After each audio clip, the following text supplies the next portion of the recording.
بسم الله الرحمن الرحيم. السلام عليكم ورحمة الله تعالى وبركاته. مرحبا بكم، أهلا وسهلا. النهاردة هنفرز البامية بطريقة سهلة وبسيطة وفيديو صغير كده على السريع. يعني طريقتها سهلة وبتقعد معاكي السنة كلها. خضرة وجميلة وطلعها كأنها فريش. نسمي الله، نقول بسم الله الرحمن الرحيم والصلاة والسلام على سيدنا محمد. أهلا وسهلا بكم في مطبخ أو قناة أكلات ساجدة. وبشكر كل اللي بيكتب لي تعليق جميل. جزاه الله كل خير. نبدأ على بركة الله ونصلي على الحبيب محمد صلى الله عليه وسلم. معايا دلوقتي حوالي 2 كيلو إلا ربع بامية. طبعا أنا نضفتها، ما غسلتهاش طبعا عشان ما تمزلقش منك. نضفتها بس، يعني شلت القمع اللي فيها، هي كلها صغننه وجميله كده. قليل اول ما تلاقي فيها كبير. طبعا جيبيها دلوقتي قبل ما تعمل تدود. لو قعدت شويه كمان هتدود ومش هتعرفي تخزنيها، فدي احسن وقت ان انت تجيبيها. ده حوالي 2 كيلو الا ربع، يعني كان اخر شويه عند الراجل وبعدين قلت له طب خلاص حطهم كلهم على بعضيهم، وقلت اعملهم كام كيس كده، يعني ممكن نعمل 3 اكياس او 4 اكياس على قد مثلا عدد افراد الاسره. معايا ايه تاني؟ معايا نص معلقه كربوناتو صغيره اهي، زي ما انتم شايفين كده. هي دي اللي هتخليها لك خضره، تفضل معاكي خضره ومحتفظة بالعرق بتاعها، وتطلعيها حتى لو بعد سنة بتبقى كأنها فريش. ومعايا ليمون، بس الليمون ده هنستخدمه بعدين مش دلوقتي. معايا حلة على النار انا حاطه فيها ميه عشان نختصر الفيديو ما نطولش عليكم. ونتنقل بقى ايه، اوعي تغسليها عشان ما تمزلقش منك. احنا هنحطها كده، هي نظيفه يعني، مش معلهاش اتربه ولا حاجه، بسيط قوي. وهتنضف في الميه المغليه، طبعا الميه المغليه بتعقم اي حاجه. ونتنقل على الميه كده ونشوف هنعملها ازاي. سهله جدا وان شاء الله هتعجبكم الطريقه دي. انا من سنين السنين بعمل الطريقه دي وما بعملش غيرها. اي حد يقول لي حطيها نيه، اعملي مش عارفه ايه، بتجلد يا جماعه. الطريقه دي جميله جدا جدا، يمكن احسن من كمان من الباميه الجاهزه. يلا مع بعض نشوف هنعمل ايه. والله جربوا الطريقه بتاعتي دي، ويمكن انا نزلتها قبل كده. وقلت اعملها معاكم تاني لاني فعلا بتفيد وجميله وما بتبص منك ابدا. حتى لو قعدتيها سنه سنتين بتفضل معاكي فتره طويله. انا حطيت الميه لازم تغلي على النار. انا حطها في حله على النار ميه، يعني مثلا تغطيها. وتعالوا نتنقل نشوف هنعمل ايه. بصوا يا جماعه، دي حله انا حطاها على النار كده والميه غاليه فيها اهي. انا كنت موطيه بس قبل ما اعمل اسجل الحته الاولانيه. بصوا يا جماعه كده الميه بتغلي بالشكل ده اهي. هنزل بقى بالباميه من غير ملح ولا اي حاجه، بالشكل ده.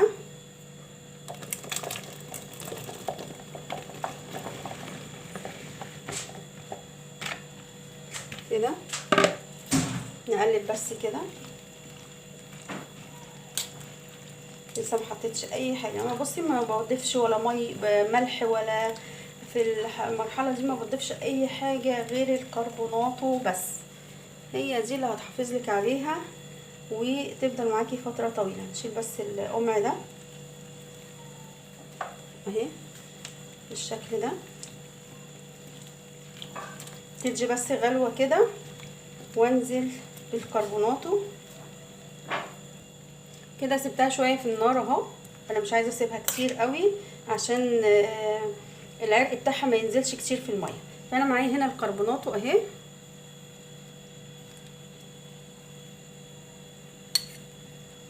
نقلب بقى.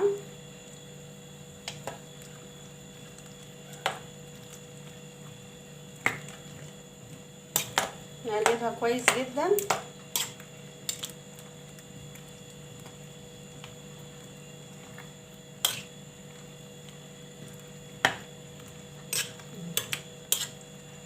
بس واطفي النار بقى واطلعها. بص انا ما خليتهاش كتير، يعني حوالي 3 دقايق بس او دقيقتين. معايا هنا بقى ايه، مقصوصه ومعايا مصفى. بصوا يا جماعه معايا مصفى اهي اهي. ونشيل كده على طول وننزل في المصفى. ومعايا طبق تحت المصفى هحطه اهي. نشيلها كلها كده. انا فضيتها من المصفى بعد ما نزلت الميه بتاعتها كلها وهديت شويه، يعني ايه بقت فتره كده. وحطيتها في طبق غويط كده عشان هعصر عليها ليمونتين يا جماعه بالشكل ده.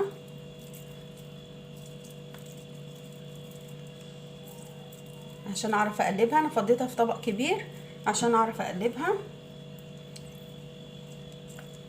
كله هيتقلب، حتى لو انا بعصره في مكان واحد كله هيتقلب دلوقتي. هقلبه مع بعضه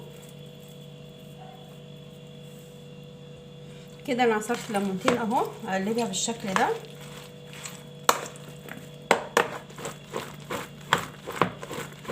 كده اقلب اكتر من المعلقه اهي، كله يختلط ببعضه. هي دافيه كده دلوقتي. انا معايا بقى اكياس كده. بصوا انا معايا علبه كده، يعني طبق صغنن كده، كسرولة صغيره كده. هعاير لكل واحد يعني هعملهم مثلا على 3 اكياس او على حسب بقى ما يطلع معايا 4 اكياس. فانا هحط ده على قد مثلا اكله.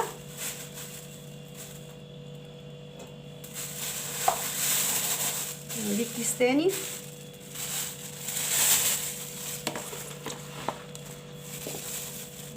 تاني واحد كده.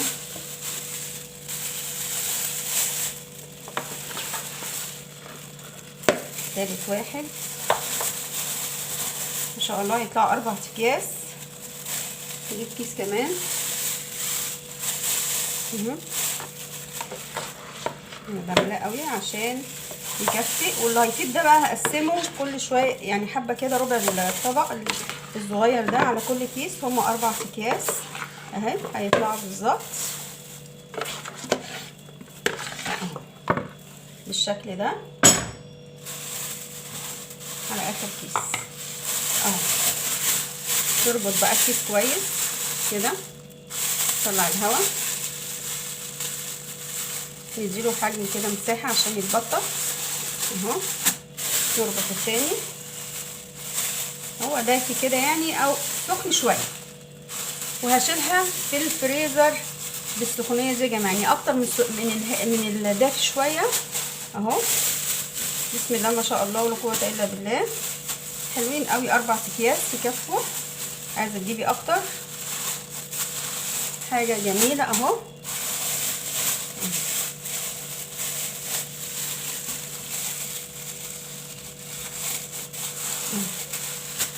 اربع اكياس بسم الله ما شاء الله. حاجه يعني جميله وتنفع في اي وقت انت ما عندكيش اكل ولا قادره تنزلي تجيبي حاجه من السوق. ما شاء الله لا قوه الا بالله. وده كان الفيديو بتاعنا النهارده بقى. ما تنسوناش في لايك واشتراك في القناه عشان ينزلكم مننا كل جديد. واقول لكم السلام عليكم ورحمه الله تعالى وبركاته، في رعايه الله وامنه. ما تنسوش بقى اللايك يا جماعه والاشتراك. واقول لكم السلام عليكم ورحمه الله تعالى وبركاته. مع السلامه.